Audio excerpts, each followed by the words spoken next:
പണ്ട് വെറും 42 കിലോ ഉണ്ടായിരുന്ന ഞാൻ കഷ്ടപ്പെട്ട് വർക്കൗട്ട് ചെയ്ത് 65 കിലോ വരെ കിടിലം ബോഡി ട്രാൻസ്ഫോം ചെയ്ത് നമ്മുടെ പലരും കണ്ടിട്ടുണ്ടാവും. വേറെ ലെവലായിട്ട് നമ്മൾ 2 വർഷം ഹാർഡ് വർക്ക് ചെയ്തിട്ട് അതിൻ്റെ കഴിഞ്ഞൊരു 6 മാസം നമ്മൾ എറണാകുളത്ത് ബിസിനസ് കൊണ്ട് പല പരിപാടിയായിട്ട് പോയപ്പോൾ നമ്മുടെ നല്ല രീതി 80 കിലോ വെയിറ്റ് നമുക്ക് ലോസ് ആയിട്ടുണ്ട്. സോ ഗൈസ് ഒരുപാട് പേര് നമ്മുടെ ജിമ്മിൻ്റെ അപ്ഡേറ്റ് ചോദിക്കുന്നതാണ്. സോ ഇതാണ് നമ്മുടെ കംബാക്ക് സംഭവം. ഇന്ന് നമ്മൾ തിരിച്ചിറങ്ങിയിട്ടുണ്ട് നാട്ടിലോട്ട്. അപ്പോൾ കുറച്ച് ആളുന്ന ബോഡിയൊക്കെ സെറ്റ് ആക്കാൻ വേണ്ടി തന്നെ നേരെ നമ്മൾ വൈകുന്നേരം ജിമ്മിലോട്ട് പോകാൻ വെച്ചാൽ നമ്മുടെ ഡ്യൂക്കി നോക്കി ഒരു കോഫി കുടിക്കുന്നുണ്ട്. കോഫി എന്ന് വെച്ചാൽ പ്രീ വർക്കൗട്ട് ആയിട്ട് കുറച്ച് കഫേൻ അടങ്ങിയിട്ടുണ്ട്. കുറച്ച് നമ്മുടെ വർക്കൗട്ടും കാര്യങ്ങളൊക്കെ തന്നെ ബൂസ്റ്റ് ആവുന്നതായിരിക്കും. നേരെ പോയിട്ട് ഒരു മാല വാങ്ങാനും കൂടെ വിചാരിച്ചൊരു കട കണ്ടപ്പോൾ ഇതെന്താ തൂമ്പ കയ്യ എന്തായാലും ഇത് വാങ്ങി വെച്ചിട്ടുണ്ട്. നേരെ നമ്മൾ ജിമ്മിലോട്ടാണ് പോകുന്നത്. സത്യം പറഞ്ഞാൽ കഴിഞ്ഞ 6 മാസമായി നമ്മൾ പ്രോപ്പറായിട്ട് വർക്കൗട്ട് ചെയ്തിട്ട് അറിഞ്ഞുകൊണ്ട് വർക്കൗട്ട് ചെയ്യത്തില്ല. സാഹചര്യങ്ങൾ അങ്ങനെയായിരുന്നു. വീട്ടിൽ നിന്ന് മാറിയെങ്കിൽ ഒറ്റയ്ക്ക് ഫുഡ് ആക്കൽ ജിമ്മിൽ പോലെ കുറേ ഞാൻ ട്രൈ ചെയ്തു. പക്ഷെ ഒന്നും നടന്നില്ല. പിന്നെ ചെറിയ ഹെൽത്ത് ഇഷ്യൂസ് ഒക്കെ നമ്മുടെ 80 കിലോ വെയിറ്റ് കുറഞ്ഞു. പക്ഷേ കേസ് ഇനി ആയിരിക്കും കംബാക്ക്. പണ്ട് ജിമ്മ് തുടങ്ങിയപ്പോൾ ഒരുപാട് പേര് കളിയാക്കിയിട്ടുണ്ടായിരുന്നു. അങ്ങനെ വാശിയായിട്ട് വരുന്ന 42 കിലോ 65 കിലോ വരെ മാറ്റിയെടുത്ത മൈൻഡ് സെറ്റാണ് എൻ്റെ. പക്ഷേ ഈ ഒരു പ്രാവശ്യം നമുക്ക് എത്തുവല്ലേൻ്റെ വ്യത്യാസമുള്ളൂ. അത് ഉറപ്പായിട്ട് നമ്മൾ ചെയ്തെടുക്കും. കൂടെ നമ്മുടെ ചെങ്ങായി പറഞ്ഞ് ഞാൻ പറഞ്ഞ് കൂടെ നിർത്തിയ ബോഡി മാറ്റി തരാൻ അവനും ചാടി വന്നിട്ടുണ്ട്. അവന് ഒരുപോലെ വർക്കൗട്ട് ചെയ്ത് ഫുഡ് വെച്ച് കൊടുത്ത് നിൽക്കുവാണെങ്കിൽ ഞാൻ തന്നെ അവൻ്റെ ബോഡി കിടലം പോലെ ട്രാൻസ്ഫോം ചെയ്ത് കൊടുക്കുന്നതായിരിക്കും. ഞാൻ ബോഡി ട്രാൻസ്ഫോം ചെയ്തപ്പോൾ ഒരുപാട് ഒരു കുത്തി ഉണ്ടാക്കി അതായിരുന്നു പറയുന്നത് കേട്ടിട്ടുണ്ട്. പക്ഷേ അങ്ങനെയാണെങ്കിൽ 6 മാസം പ്രോപ്പറായിട്ട് വർക്കൗട്ട് ഫുഡും ഇല്ലാത്തപ്പോൾ എൻ്റെ ഒരു ബോഡീൻ്റെ സ്ട്രക്ചർ ഇങ്ങനെ തന്നെ നിൽക്കണമെങ്കിൽ നമ്മൾ അത്രയും കഷ്ടപ്പെട്ടെന്ന് ഉണ്ടാക്കിയതാണ്. ആ നാച്ചുറൽ ജനറ്റിക് ആണെന്ന് ബുദ്ധിയുള്ളവർക്ക് മനസ്സിലാവും.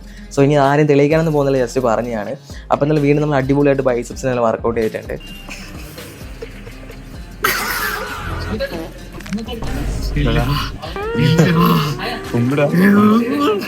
അപ്പോൾ എന്നാലും രണ്ടും കളിപ്പിച്ച് 90 ഡേയ്സ് ചാലഞ്ചാണ് നമ്മൾ എടുത്തിരിക്കുന്നത്. 90 ഡേയ്സിനുള്ളിൽ നമ്മൾ വേറെ ലെവൽ ട്രാൻസ്ഫോർമേഷൻ നമ്മൾ ചെയ്യും. പറ്റുന്നതൊക്കെ നമ്മൾ വീഡിയോ അപ്ലോഡ് ചെയ്ത് ചാലഞ്ച് നമ്മൾ ഓരോ ദിവസം അപ്ലോഡ് ചെയ്യുന്നതായിരിക്കും. മാക്സിമം എല്ലാവരും സബ്സ്ക്രൈബ് ചെയ്ത് ഫോളോ ചെയ്തു നമ്മുടെ പ്രൈമിലോട്ട് നമ്മുടെ ബോഡി നമ്മൾ ട്രാൻസ്ഫോം ചെയ്ത് നിങ്ങൾക്ക് കാണാൻ പറ്റും. നിങ്ങൾ ജിമ്മിൽ പോകുന്നത് നിങ്ങളുടെ ബോഡി വെയിറ്റ് എത്രയാണെന്ന് ഉറപ്പായിട്ട് കമൻറ്റ് ചെയ്യുക. സബ്സ്ക്രൈബ് ചെയ്ത് ഫോളോ ചെയ്യുക.